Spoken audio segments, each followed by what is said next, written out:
ایمفیگس ولگرس بڑے آبلوں والی سوزش، جلد پر بڑے بڑے آبلوں والی سوزش نمودار ہو جاتی ہے، جس سے مریض بڑی تکلیف میں مبتلا ہو جاتا ہے اور اکثر اوقات مریض کی موت واقع ہو جاتی ہے۔ یہ مرض عام طور پر 30 سال کی عمر کے بعد شروع ہوتے ہیں۔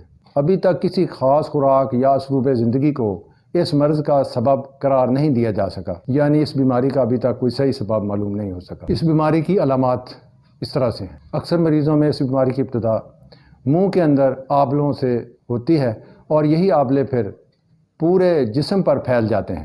ہر آبلہ پھوٹ کر زخم بن جاتا ہے۔ یہ آبلے یا ان سے بننے والے زخم آسانی سے ٹھیک ہونے میں نہیں آتے۔ ان آبلوں میں جلن اور درد بہت زیادہ ہوتے ہیں۔ اگرچہ یہ آبلے جسم کے کسی بھی حصے پر نکل سکتے ہیں، لیکن یہ زیادہ تر سر، چہرہ، بغلوں اور کانجران میں نکلتی۔ اس کی ایک اور قسم پیمفیگس فلیشیس ہے۔ اس میں مریض کے جسم پر سرخ رنگ کے چھلکے نکلتے ہیں۔ چھلکوں والی یہ تکلیف پورے جسم میں پھیل جاتی ہے، لیکن مریض کی حالت زیادہ خراب نہیں ہوتی اور مریض بچ جاتا ہے۔ بعض ماہرین نے اس بیماری کو تپ دق میں استعمال ہونے والی جدید ادویات جو ہیں اس کو قرار دیا ہے، کیونکہ ریفاپیسن کیپٹوپریل ادویہ کھانے والے مریضوں میں یہ کیفیت دیکھی گئی ہے۔ اکثر مریض اس مرض کے شروع ہونے کے بعد 12 سے 18 مہینوں میں موت کے منہ میں چلے جاتے ہیں اور مریض کی جلد جو ہے یہ گل سڑ جاتی ہے۔ اس مرض کا علاج اس طرح سے ہے کہ مریض کے جسم کو صاف ستھرا رکھا جائے اور یہ خدمت کرنا بڑا مشکل ہوتا ہے۔ علاج نبوی کے مطابق مریض کو صبح اور شام شہد پانی میں ملا کر دیا جائے۔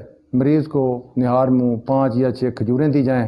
جو کا دلیہ شہد ڈال کر مریض کو دیا جائے۔ ایک نسخہ کے مطابق قسط شیریں 100 گرام، کلونجی 30 گرام اور برکاسنی 10 گرام، ان ادویہ کو باریک پیس کر رکھ لیں اور ملا لیں اور صبح شام ایک چمچ یعنی 5 گرام کے قریب یہ دوائی کی مقدار جو ہے یہ دی جائے۔ اس کے علاوہ مریض اپنے اوپر دم کرے۔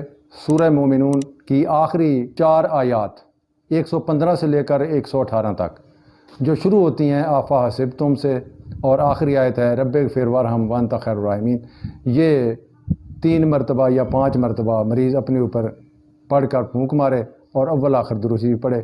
انشاءاللہ تعالی اللہ تعالیٰ کی ذات شفا دینے والی۔